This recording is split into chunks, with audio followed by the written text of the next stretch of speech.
Processes and tools dominate today's Agile discussions, but we are devoted to the individuals and interactions that make it work.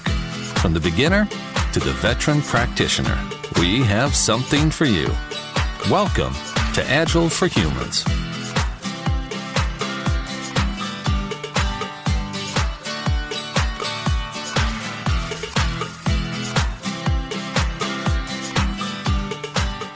So before we get started today, there's a few questions that I get asked quite a bit that I wanted to address, one of them during the show. So the question is, how do I start my own podcast? And I find that this is a question that people hesitate to ask me, and I want you to know it's a question that I welcome and that I get probably once or twice every couple weeks.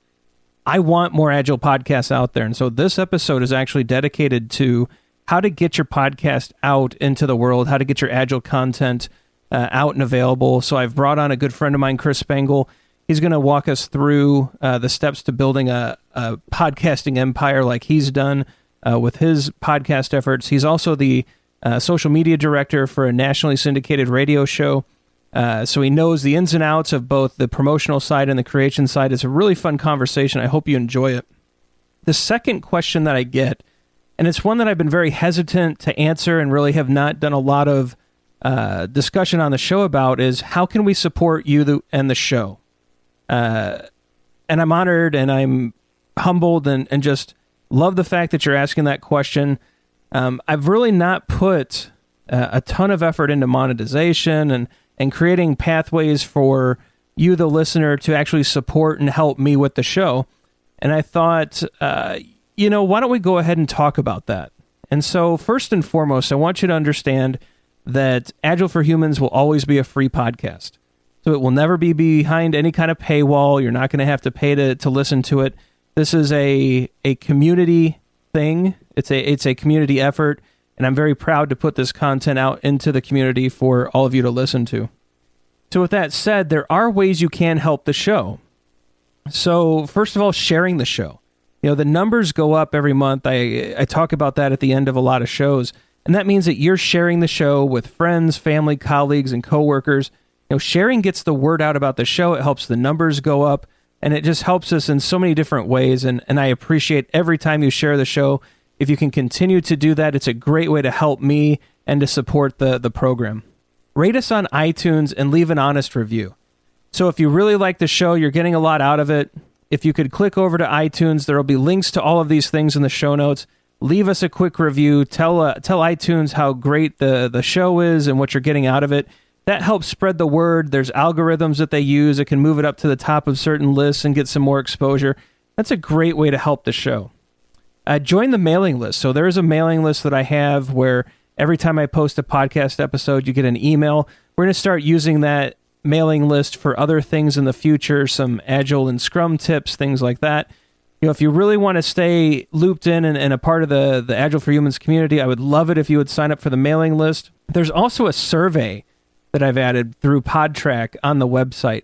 You can take a moment, fill out that survey. It helps me understand who you are, what your needs are, the demographics of the people listening to the show. That can help us with advertising and monetization down the road. That would be a great way to help as well. These TechWell events. So during this episode, there will be an advertisement from TechWell. Normally it's for one of their conferences. This time it's for Agile Connection. But if you're planning on going to a TechWell event, if you could use the Agile Dev code as you sign up, first of all, it saves you money, but it also tells TechWell that the Agile for Humans community is stepping up and they're out there and they're going to participate in this great event. Coming up in November, I'm going to be at Agile Dev East. I think I'm giving now 6 total talks, 2 workshops, 2 sessions, a leadership summit talk, and a lightning keynote. So I'll be very active out there, and I'm hoping to see many of you out there. If you're going to go to Agile Dev East, please use the Agile Dev code, save yourself some money, and tell our wonderful advertiser just how much Agile for Humans listeners show up. The Leadership Gift Program. I'm a big believer and supporter and proponent of Christopher Avery's Leadership Gift, and so I do have an affiliate link. This is something that, again, with the TechWell advertisement, you guys know that I'm engaged with them. I speak at their conferences. I write for the Agile Connection site. I write for their Insights site. They have a great staff. I love working with them. And so I support them, and I'm proud to promote them. I feel the same way about Christopher Avery and the Leadership Gift. This program is what fuels my Agile practice. I think it can help not only you as an Agilist, it's been powerful in my marriage, in my relationships with friends, with family. For me, it's been a wonderful experience. Maybe I'll talk about this more in a future episode. But there is a link for you to learn more about it, and I would be really happy if you'd click that and check it out. And then Amazon links. Every once in a while we promote a book on every show note for every episode. If you are going to buy one of the books, if you'd click the link, that helps us out. And all of these ways cost you nothing. When you sign up for the TechWell event, you actually save money by using the code. You sign up for the Leadership Gift or buy something off of Amazon. All of that stuff is affiliate related. It's no additional cost, and it just helps me and the show, and I really, really appreciate it.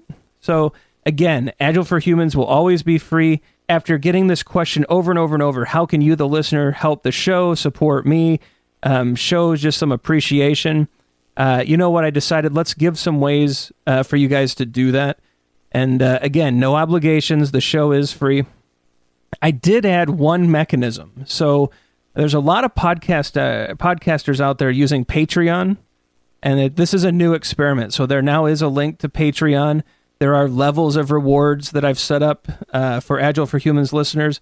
If you really decide that you're getting a ton of value out of Agile for Humans, you'd like to donate at $1, $5, $10. There's a bunch of different levels per month for the show. We've created that opportunity. Again, you're under no obligation to do that. Sharing the show, reviewing it in iTunes, joining the mailing list, taking the survey, checking out some of the books, the TechWell events, the Leadership Gift program, all those things that are free. Those are amazingly powerful and help me out so much that, please focus in those areas. But if you want to go above and beyond, if you're really getting that value and you really want to give back, we have created that Patreon option. So all of those things are out there. I just want to say, first of all, thank you. I've hesitated on this question for a number of years, and all of you out there, and actually at least many of you out there, have asked it over and over and over. I get a lot of emails of, Ryan, we really want to help you. We want to support your show. We get a lot of value out of it. How can we give back? We've held off on that for 2, almost 3 years now. Went ahead and set some of these things up, and went ahead and talked about some of these. Again, you're under no obligation. It feels weird for me to even make this available, but since it was asked for multiple times, along with how to create a podcast, I thought I'd go ahead and address those. But I think that's enough of this stuff. I really wanted to get to the show. This is a great episode with Chris Spangle. I think you're going to learn a lot about podcasting, how to set up a podcast, what it takes to sustain a podcast. We even go into some of the strategies and psychology, and I think it'll be very valuable if you've been thinking about doing this and you want to get into it. Yeah, let's get to the show. But again, just thank you so much for your generosity. Thank you so much for caring about the show.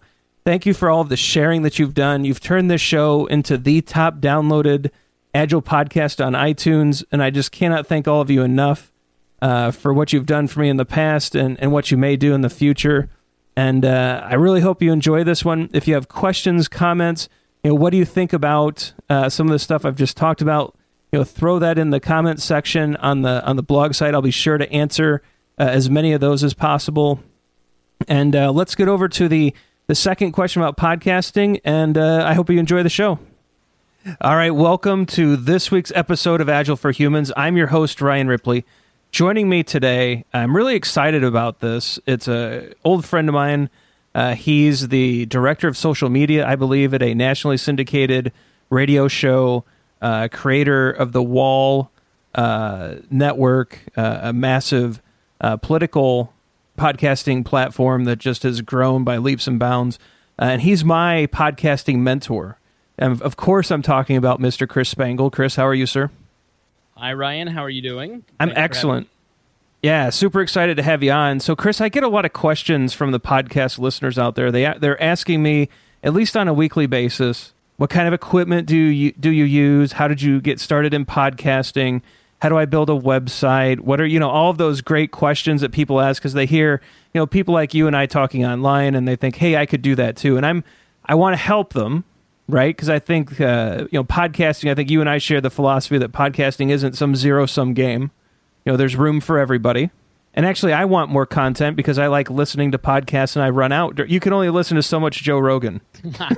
Well, he makes it easy because everyone's 3.5 hours. I'm listening to one right now about the Google guy that got fired, and I'm like 8 hours into it and it's still not over. But yeah, and we're kind of like that too. We're Libertarians, where every episode's longer than an hour, 2 hours, sometimes 3 when we're pushing it. And I get the same stuff too. We just I have another podcast called The Chris Spangle Show, and I did a couple hours on why you should podcast and how to podcast.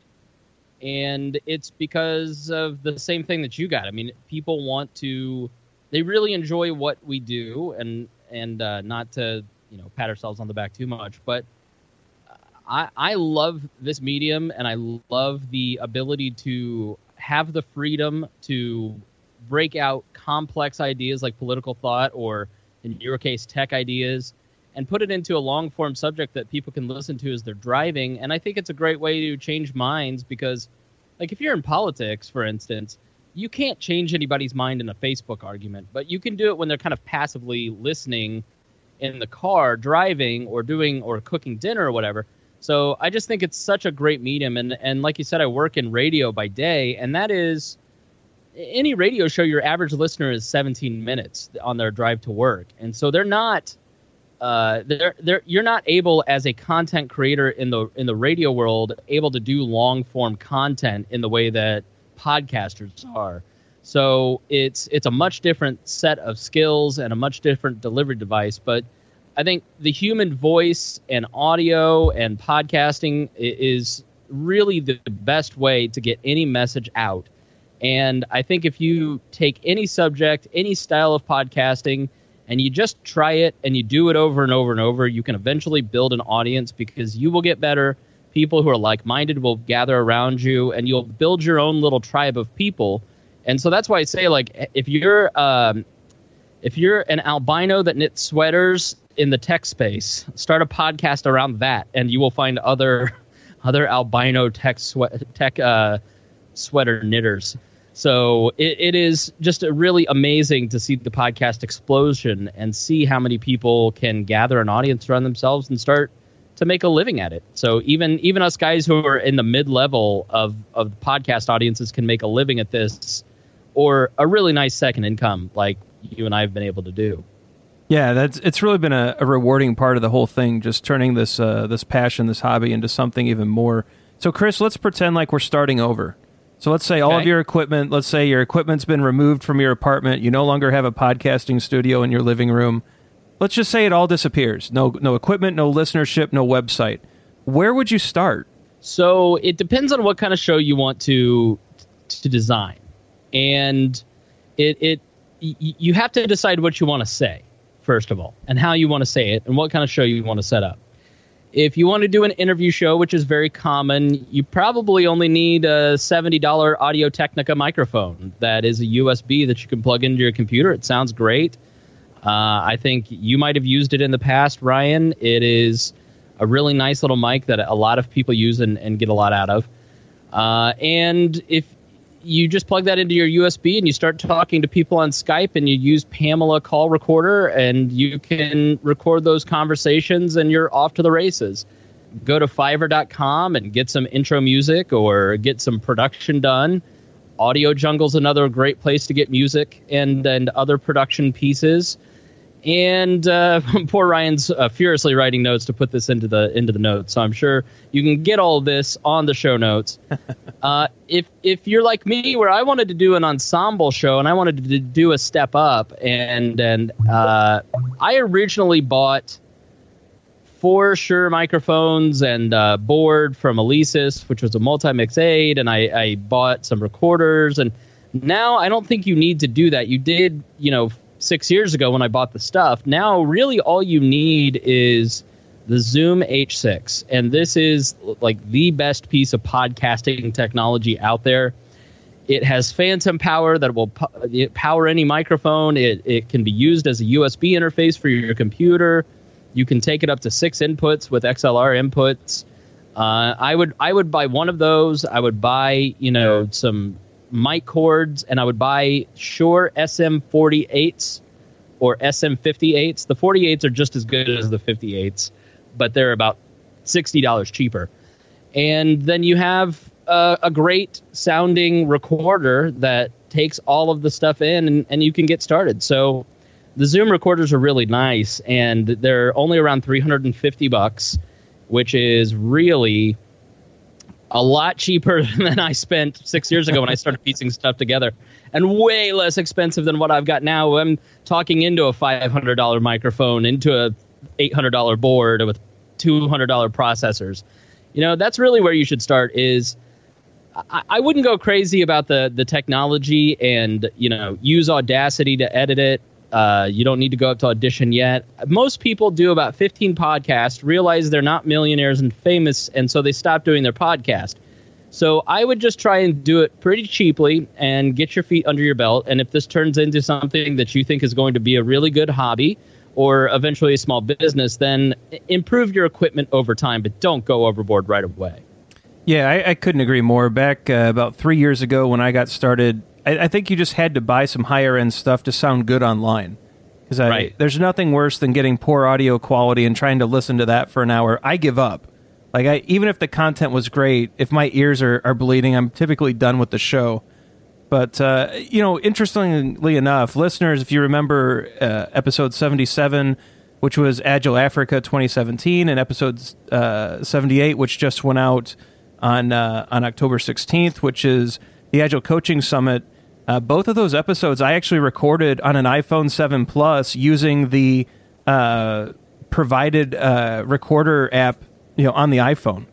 And both of those came out sounding just fine with a little bit of tuning in Adobe Audition. And so for basically, you know, the cost of my cell phone, which I think we all have these smartphones now, I was able to put together two decent 30-minute episodes just with a cell phone, which I thought was interesting.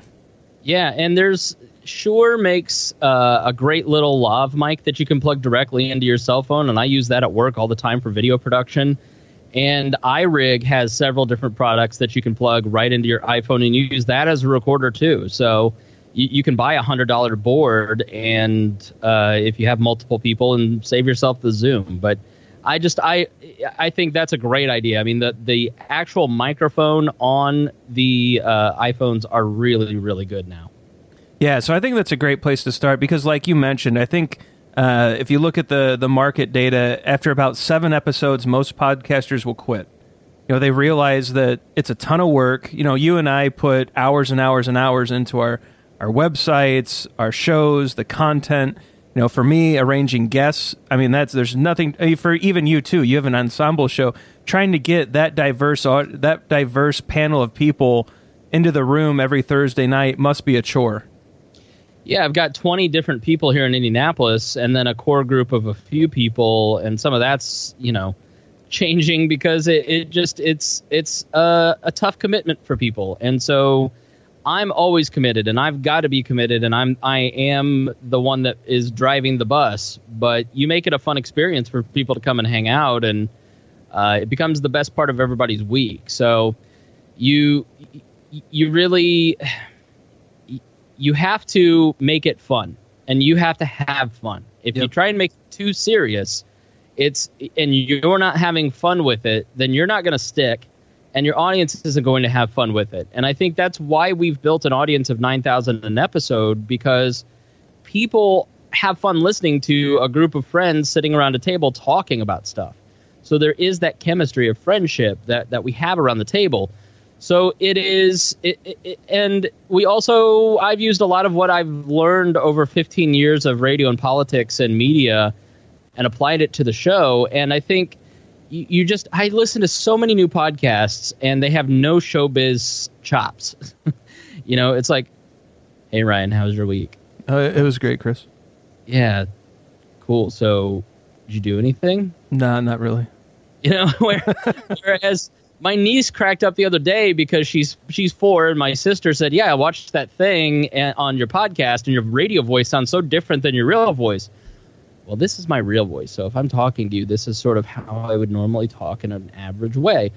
But when I talk in the radio, I speak with volume and push from the diaphragm and talk with speed. So that way you as the listener are more accustomed to hearing what I sound like. And when I did that, my niece just lost it because she thought it was so funny that I just like my voice changed. And so there's just some of those techniques that I think you need to study too if you're going to do it right, because it's scary. There's a ton of different things, but really what it comes down to is having fun, doing a show that interests you, and I on a subject that you're interested in. I think I love doing this because I learned so much about libertarianism and politics. You do what you do because you learn so much about the craft that you've dedicated yourself towards.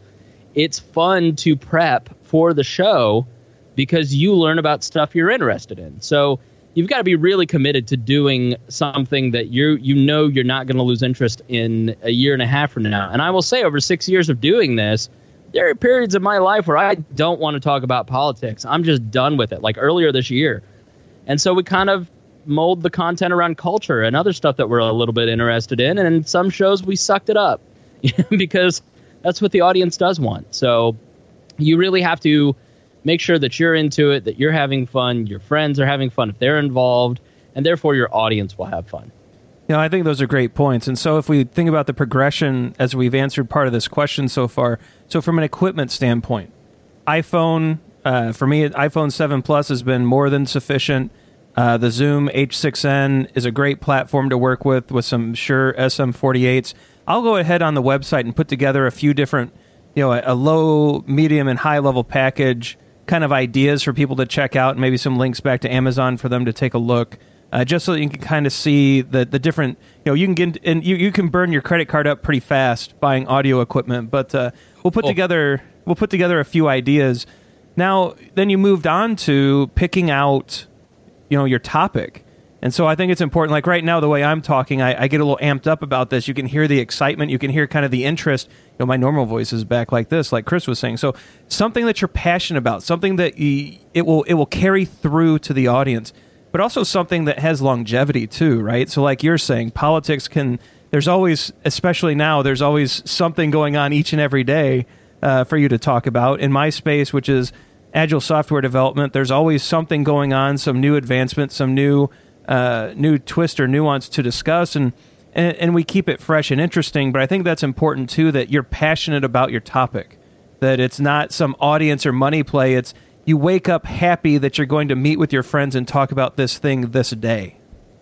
Well, I think if you want to be successful, you've got to pick a space, and you pick a niche space, and then you look at the existing media in that space, and then you see, all right, how can I do this differently?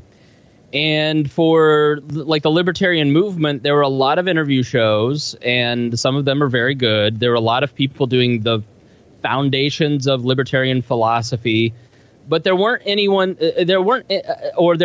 monologue type shows. There wasn't anyone doing a roundtable like Meet the Press with different strains of libertarian thought, and there also wasn't a funny show. So so really what I tried to do was build a show that was kind of like a cross between Meet the Press and Howard Stern, with rotating characters that you invest in. And if I've made any mistake, it's probably investing too much in the characters and not enough in the Meet the Press stuff, which we're now kind of floating back towards, and more of the news. And over the 6 years of the show, I'm amazed at how many people go back and download all 236 episodes and hearing our analysis of things that happened in 2013, like when Ryan was on a lot, or going back and listening to the podcast that Ryan and I did together about breaking down news called The Show Report, which is in the We Are Libertarians podcast feed. People go back and listen to that, and they still comment on it years later. Right. And it's very interesting to me to see that people do that, because it's timely to that time, but the principles are what they're really after. They're really after, because a lot in politics doesn't change. But what I do a lot now is something called newsjacking, where I make sure that I am titling the content and crafting that week's show about the conversation that is going on people's Facebook feeds. And I want to make sure that it gives me a better chance to get shares, and grow natural discovery on YouTube and on iTunes, but also because people want to feel smarter. Like you can never underestimate how incredibly selfish your audience is. And I say this with all the love and respect to your audience and to my audience. If this ends up in something in one of my feeds, people give you their time and give you their ears because they want something out of interacting with your content. And when people tune into We Are Libertarians, I want to make sure that they leave with information, either better understanding what the conversation or news story is, and B, giving them talking points that they can use when they discuss with their friends. So essentially what they get out of it is that they are smarter when they're talking with their friends. And that is what I'm trying to give them, and give it to them in a novel, interesting way that nobody else was doing. And I think that's why we've been successful, are those two principles. Making sure that you give your community something of value and giving it to them in a way that nobody else is doing. And you may not start out, like we didn't start out where we're at now. We're much better at it now with all the different all the reps that we've had and thousands of hours of broadcasting. But we're getting ready to start evolving again and changing again and trying to really hone in on that core of our mission of making sure that people walk away better informed and entertained at the same time. Yeah, I think a few things there, checking out your market, right? So you checked out the other podcasts in the libertarian and political space, realized that there was a gap. We did the same thing on the Agile for Humans side. There's some really great shows out there. Vasco Duarte does the Scrum Master Toolkit podcast, where it's him talking to one Scrum Master in 15-minute segments every day of the week. Fascinating format, fills a need. Josh Anderson and Bob Galen do the Metacast, and it's the same two people every week or every month, depending on their cadence and how their lives are going, talking about really deep topics between the two of them. This Agile Life, when it's not on hiatus, when they're actually publishing, shout out to John Sextro, get back to work, buddy. It's an ensemble group, but it's a pretty much a consistent group. So I decided with Agile for Humans, with all of those other formats going on, it made sense to have rotating people coming in and out, discussing various Agile topics that we find online, like what Chris was saying. What's the hot topic on Twitter this week? All right, let's discuss it. That way it's relevant to the people, to the community. It's relevant to many of the people that we follow on Twitter and who follow us back, and it leads to that kind of interesting conversation. So I think that's really important to know the market, know what you're stepping into, and figuring out a format and a structure that could be unique. I think it's also interesting on the topic selection itself. Make sure you're relevant. The fact that our old show from 2013 still gets listened to and commented on, there was something more than just talking about a news story. We were able to pull forward principles about dissecting the news. Or on Agile for Humans, we're able to talk about how do we maintain agility or follow the Agile Manifesto and bring those principles and values forward, regardless of topic. So it's an interesting kind of take there as well, Chris. I appreciate that. Yeah, absolutely. I mean, it's just people want something of value, and you want to make sure that you give it to them. Yeah, and that's first and foremost. There's been shows where it stayed in the can because it just wasn't worth going out. And and others where, and it's hard to kill your darlings. It's hard when you're editing, you're writing. It's hard when you're editing your podcast, and when you actually have to leave one on the recorder because it just wasn't good enough. I mean, that's painful. I'm sure you've had that experience too. Yeah, yes and no. I mean, there only if it's unlistenable technologically. I tend to be as open, authentic, and honest with my audience as possible. And there have been some episodes that have been real stinkers, and they're real clear about letting me know that they're stinkers. I mean, and that's just what it is. I mean, but I think that openness and authenticity and that honesty and that conversation that you have with your core audience breeds more core audience. And you build a community. And I know in the tech space it's such a phrase, but it really is what it is. I mean, our two Facebook groups, one for private donors and one for just the general public, that those 1,300 people have a great time conversing with each other, and I learn a lot from all those different people, much more than I learned from our Facebook page of 87,000 people who really it's just kind of a public mess. It's like, don't go read the comment section on a newspaper. It's sort of the same concept there. But, it is great to really build a community and get to converse with people, and they tell you what they want to hear. And this Thursday, I'm doing a show that, somebody who is a contributor of the show, a donor, or a subscriber, I should say, not a donor for tax purposes, they wanted to hear this subject, and so I said, "Yeah, come on, and I'll bring on a couple experts, and we'll talk about it." So, I'm very receptive to hearing what they want to hear, because my job as a communicator, as an informer, is to give them relevant content that helps them in their daily life figure out all the mess of politics. All right, Chris. So I've got my equipment. I have a topic. I've figured out the format, the ensemble cast. I've set my guiding principles that I want to bring value to the listeners. I want to make sure that I'm relevant, things like that. And I've recorded my first show. So yay me, I got the first one done, which is the hardest, because I don't know about you, but I'm my own worst critic, and I hate the sound of my voice, and I'm never smart enough and all those things. But once you get it captured and recorded, and you get past all of that inner nonsense, and you're ready to put it online, what do? Hey everybody, Ryan Ripley here. Before Chris tells us how to get our recently recorded podcast online, we're going to bring you a quick message from TechWell and the Agile Connection community, and then right back to how to get your first podcast up and online.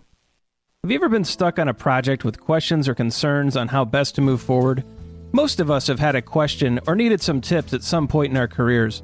Agile software development professionals have a free place to go for answers to their questions. Check out Agile Connection, the free online community for all things Agile. There's tons of free articles to search, interviews with software industry experts, a Q&A forum where you can ask your question and get peer responses, as well as experts checking in to help you out.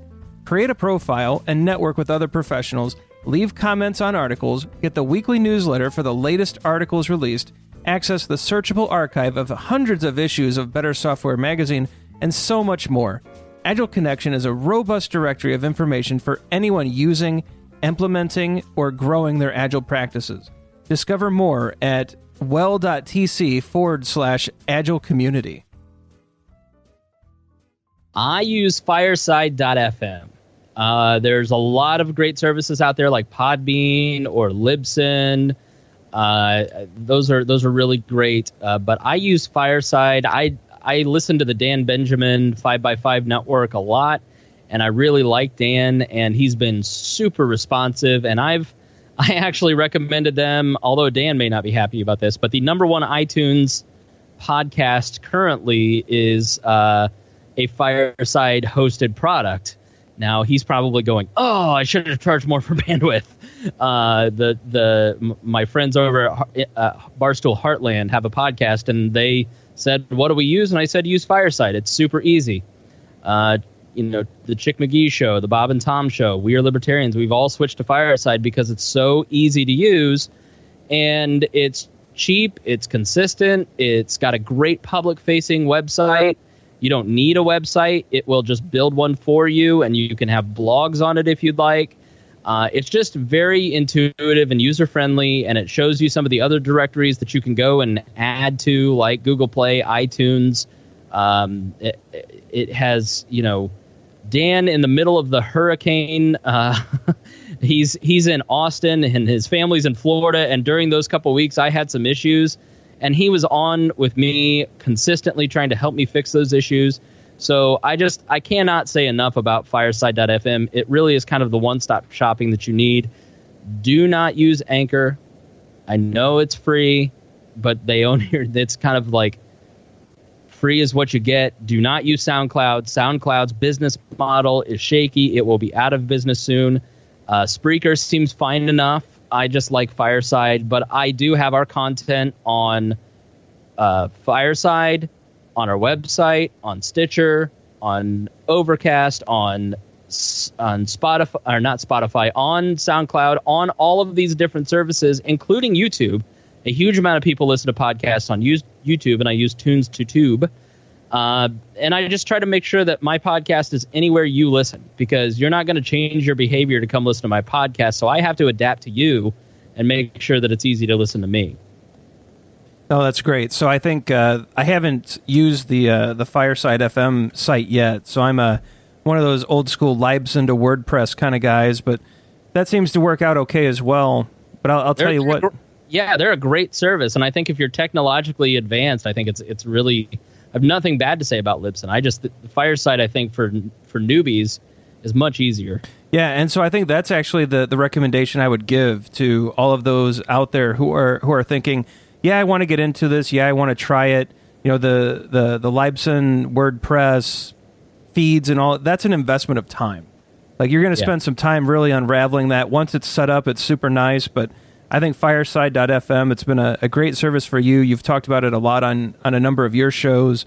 I think you actually had the owner on your show at one point and discussed some of that with him. Or you were on his podcast. I don't remember which, but I remember hearing you talk to him. And it sounds like a great group of people, a great family that runs it. And I highly recommend it, too. So now we're at the point to where we have our equipment, we have our topic, our theme, our principles, our ensemble, our structure, our formats, all of those things ready. We've recorded.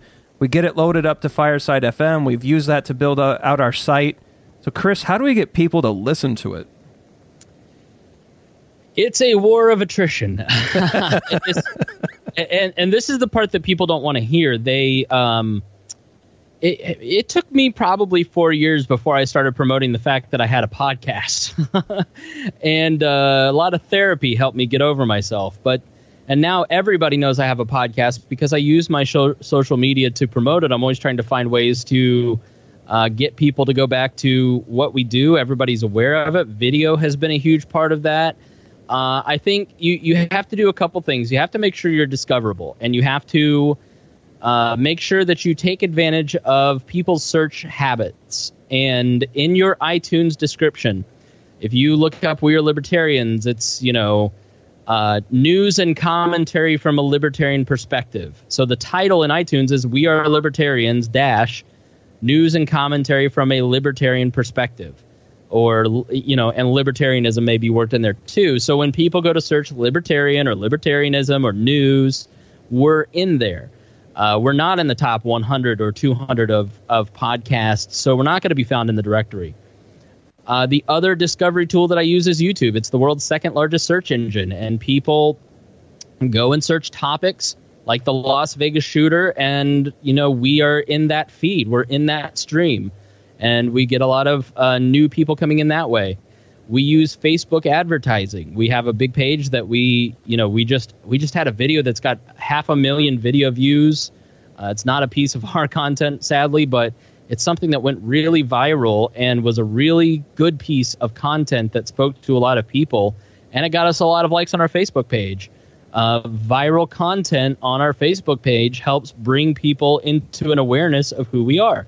So you just have to kind of the second is you just keep grinding it out. You just keep doing it until you become an expert in your industry. Enough people start to find your content, and if it's good, they'll start talking about you, and they'll tell their friends. And once I got to a certain level, I found 3 other friends that kind of were at the same level, same commitment as I had, same good quality, and we swapped out promos. And so, the 3 other libertarian podcasts that I promote, I drive listeners to them and vice versa. And now when people write the top libertarian podcasts, all 4 of us end up in those lists because we work together to kind of help build a collective audience. So you just have to grind it out, and people eventually figure out who you are. I mean, that first year, we only had 72 listeners in our first 8 months of listenership. We only had 500 after the second. It wasn't until 2016, our 4th or 5th year, where after the 2016 election, we've been growing 1,000 a month since then. So we just became relevant, and people saw that we had a huge backlog of content and had a big presence because we've been around so long, and so they just trust us. And they give us a shot, and they like what they hear, and they stick around. So it is just doing it over and over and over and over until you get good at it and long enough that you become an industry expert. So, but you can help yourself with some of those little SEO tricks. Yeah, so there definitely are ways to promote, to get higher rankings in Google and YouTube and all of those search engines. But I think, you've hit the nail on the head. It's the grind. Agile for Humans has been around 3 years now. It's just in this third year that we've seen a massive kind of upswing in the number of downloads and listens. And for those first 2 years, we always had fun. To kind of circle back to your previous point, it's just fun getting on a Skype call with, Don Gray and Woody Zuhl and Zach Bonacker and all the guys and gals that come on the show. When Esther Derby pops in, or when we get the chance to talk to Johanna Rothman, or, any Ellen Gottesdien, or all these great people, it's just fun. And so I never saw it as, oh, bummer, only 50 people downloaded this episode. That was a great conversation. I learned a lot from it, and I got to spend time with my friends. And that kind of gets you through those first couple of years where you're not getting as much exposure as you think you ought to get or that you would like to get. But once you get through that and you start into that year 3, 4, 5, I think you really see, as long as the content's good, a lot of things have to be in place, but I think you see that pickup that kind of like what you're describing. Yeah, and you've seen this as you were around and the right people heard what you were doing. You got invited to go speak at conferences, and as you go speak at conferences, all that does is just promote you more and more into the industry, and that helps grow. All of this is about social proof. Okay, I think the best thing that anybody can do is read books on evolutionary psychology and understand that we're basically animals. And I am a Christian, and I do believe in Jesus, but at the same time, we are animals with certain prehistoric settings. And, we have to mimic, if we're trying to get audience, we have to mimic the things that make us, quote unquote, attractive. There's a great book called Jeffrey Miller wrote it. Jeffrey with a G. I forget what it is, but he's written a couple really good books. One was about attraction, and it's one of the concepts is social proof. And I think it was an influence with Robert Cialdini too. You basically build influence by having other people talk about you. And if you can get as many people talking about you to show that you are someone that is high in rank, in societal rank, or within your group, you'll build more authority, and that more of that authority gives you more eyeballs, essentially. And I think that's what you've done. Every time you step on a stage and somebody else is saying, this guy is an expert, listen to him, they go, oh, he's an expert, I should listen to him. Yeah, I think that is definitely how it works, along with, every slide deck and every presentation has a slide dedicated to the podcast. So when I'm speaking in front of a crowd of 500 people in whichever city I happen to be in, they all get the plug for the podcast, and a number of them, I can always see the uptick from the city within my dashboard where, oh wow, there's an extra 200 downloads that night, and sometimes you can tie it back to those events, but I think you're right. You're just constantly building that social influence and credit, and it's back to that authenticity that you talked about. Just that they people start to like and trust you, and it's a really bizarre thing because they've never met you. But it's a fascinating phenomenon that does start to take place over time. It's also delicate, right? How often have we seen other podcasters shatter that by making a really, really bad move online, or by doing something that was that just lacked integrity or was just underhanded? And so I think it's important for people to realize too, people, when they're listening to you for an hour or two a week, they start building up a relationship with you even though you've never met. Yeah. Right? And it's a fascinating thing where when I go to these conferences to speak at, they come up and they start talking about some of the things that we've talked about on the show, and they say, wow, you really helped me here, and this was great. And it's almost like as if we're friends. And it's a really awkward and interesting thing all at the same time to get used to, right? Yeah. No, it is odd to have people know who you are when you don't know them, and yep. Even on a very small scale. I mean, and I work with people who are legitimate celebrities, and but it is kind of odd when people know who you are, and it's flattering. I mean, it's flattering for people to respect your opinion, And it is a great ego stroke. And at the same time, you have to greatly respect that. And I will say that my podcast success didn't really start to things didn't really start to gel as a product until I went through a couple of years of therapy and read a lot of books on not self-help, not like, The Road Less Traveled by Scott M. Peck. I'm talking about Brene Brown and Matthew McKay and Melody Beatty and really doing some hard work on myself. Scary Close by Donald Miller was a hugely impactful book. These books really helped me understand myself, human interactions, how to have good relationships with people. And I think that if you don't understand your pitfalls in personal relationships, you're not going to be able to build a successful community, because we have a relationship. I have a tough conversation that I have to have tomorrow with my audience, and I'm worried about it, just as I would be having that tough conversation with any other human in my life, because they respect me and my opinion, and I value that, and I respect their opinion and value them, and even more so since they started giving us money through Patreon. Because then it becomes an even more personal thing that they're investing in me, and I don't want to let them down. I mean, and I really, I'm not always a great person, just like anybody else. I'm a complex human being, but I do my best to try and treat other people with respect, and that extends to my podcast audience. You have to just work on yourself and really understand your pitfalls and your strengths as a human being in terms of interacting with others before you can really build a good community. Yeah, I couldn't agree more. I think even from my own profession, which is Agile coaching, what I found was that to become a better coach, I really had to work on myself first.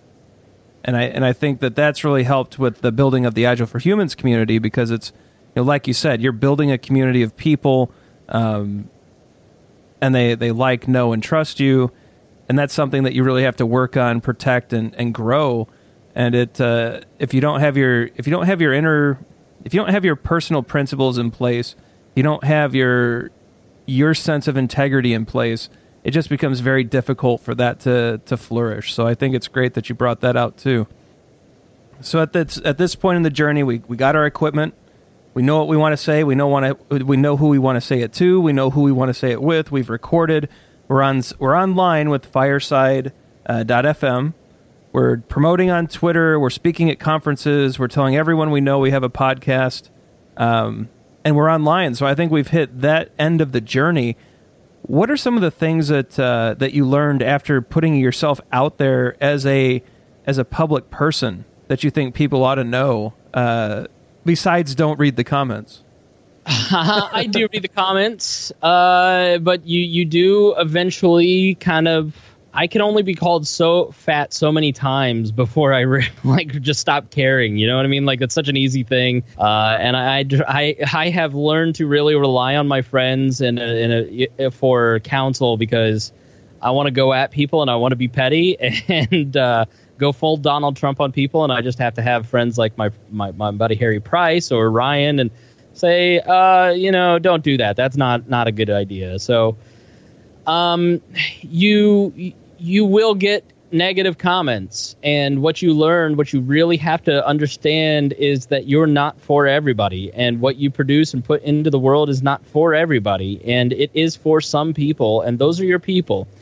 And I think Brene Brown and a lot of her books and work have been extremely helpful in me understanding that, because creativity at its core is vulnerability. And I don't think that you can be a great creator of anything unless you really can be comfortable with vulnerability and putting yourself out there in a major way, and understanding that some people aren't going to like what you do, and you can't take that personally. I think that's been hugely important. And for every one comment, there's 100 people who love what you do and will make those great comments and reward you with the gift of friendship. And I have been blessed to become friends with so many different people because of my work, and it's been such a great honor, and it's worth it. And if I had never taken the chance, my life would be immeasurably worse had I not been courageous and started to put this out in the world. I mean, it was very daunting in the beginning to say, I am a political commentator. I am an expert in politics. Listen to me. And I still don't feel that way, and I don't think that I ever will. And I think there's something called the imposter syndrome that is very real for anyone who creates content or anyone who is trying to be successful. You will always feel like an imposter, like somebody's going to figure out what a fraud I am and will say, you don't know what you're talking about. And then everyone will figure out what a fraud you are and stop listening to you. Hasn't happened to me yet, and I'm sure that maybe it will, maybe it won't. And at the end of the day, I just try to say, listen, I'm just trying to figure this stuff out. I'm not like Rush Limbaugh. I know every answer. But things will evolve. Things will change. You have to be okay with change, and you have to be okay that sometimes things aren't going to work out the way that you wanted. You're going to make mistakes. I tried to program the show a little bit differently this year and a little more personally in the absence of a political cycle. And I think that was a mistake. I think that we got a little too into the weeds in people's personal life, and it not only hurt us, but it also hurt our listenership. And I have to just say, like, I made a mistake, and that was a mistake that I don't want to make again. And so you have to just kind of understand that it will evolve over time, and you can only do that if you're willing to change. So again, back to a lot of personal stuff. Second, I would say don't be afraid to promote yourself. Don't be afraid to promote your product. Maybe not yourself, but your product. I give so much of my heart and soul to We Are Libertarians, and I love what I do, and I love the people that I do it with, and I love the audience that we've built, and I want more people to get in on this awesome thing that I'm creating.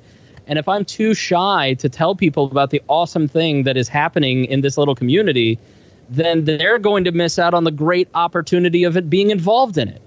And why would I want to rob them of the great fun that all of us are having? And so I have really pushed it the last year and saying, hey, this is awesome. You guys want to come check it out. And the people that check it out, 25%, 50% like it, maybe. I mean, so... And but that's great. I mean, it's awesome. And don't be afraid to ask for money. And it took me 5 years to get to this point, and I just couldn't afford to run it. It was costing $100 a month, and I was just like, this is getting too expensive. I need to offset the cost. I'll ask people for donations. We got about $100, $200 a month in donations. Then I got on Patreon and did rewards and goals, and we got $1,000 a month in 1 month of asking and rewarding people with bonus content. So I think you really shouldn't be afraid, because there was a point, I remember, and Ryan was at this meeting in 2013 where our buddy Joe Ruiz said, how can we make money on this thing? And I said, right now, I don't think we can. I don't think we have the audience, but I bet you at some point the audience will just go, how can I give you money? Thank you for doing this. And that happened in 2016. And people just want to give you money to help support all the benefits that you give to their lives, and that's such an honoring thing. And so don't be afraid to go on Patreon and build something cool and say, hey, if you like this, but I wouldn't, you could do it the first episode out, I guess, but maybe wait till episode 30. Right. Well, Chris, I really appreciate you walking us through how to build this out. I mean, it's been a long time since I've started this.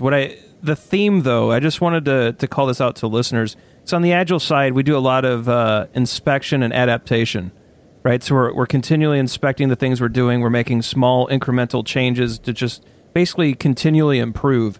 And I think it's awesome how, from a different profession, a different field, a different background, you've come to that same conclusion of just constant tweaks. Some of your experiments work, some of them don't.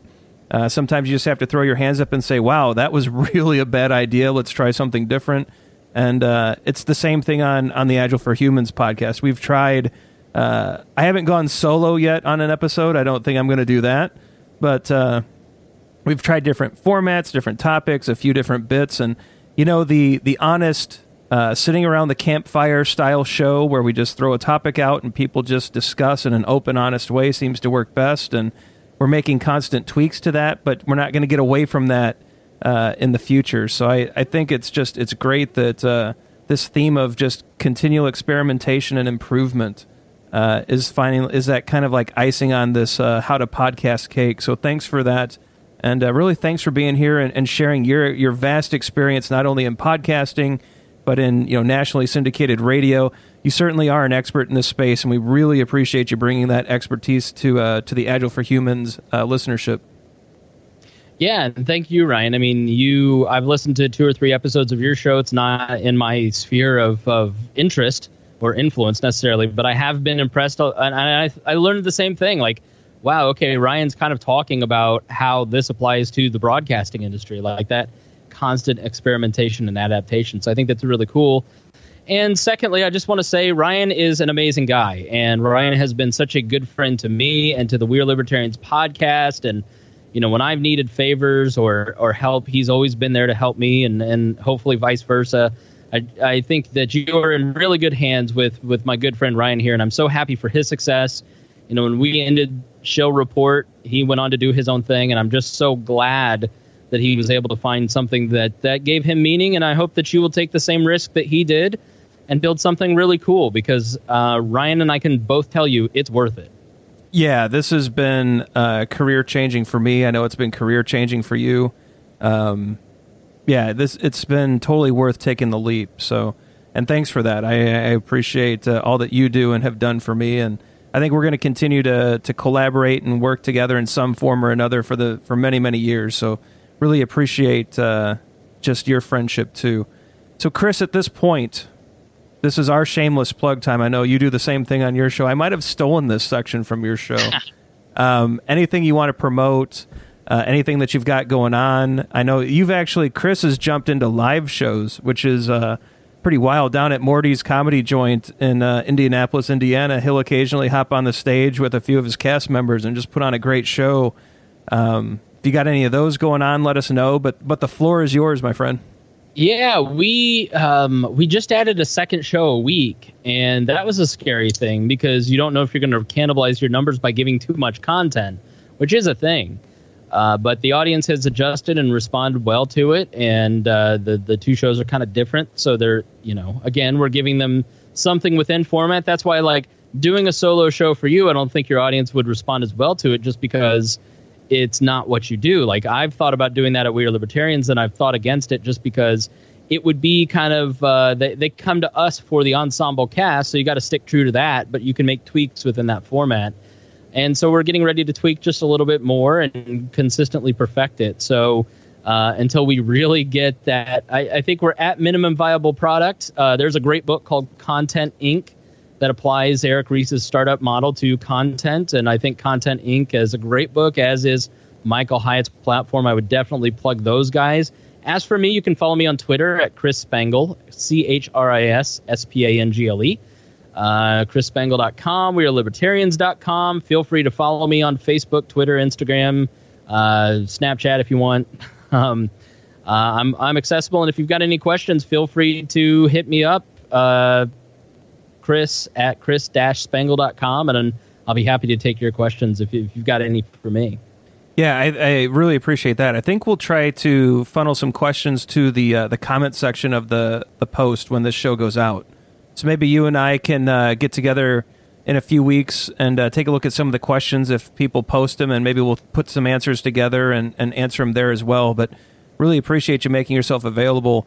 As for me, for the listeners, I will put together kind of an annotated journey that we just went through. So here's some equipment that you might find useful. Here's some sites where you can host your podcast. Here's some ideas around formats. And just go through that process. Here's a link to Audacity and Adobe Audition. You can decide how much you want to spend and just kind of provide that guidance so that you can go through and get that initial show out there and see how you like it. And then, like I said, Chris and I, perhaps we'll answer some questions in the comments section as they come up.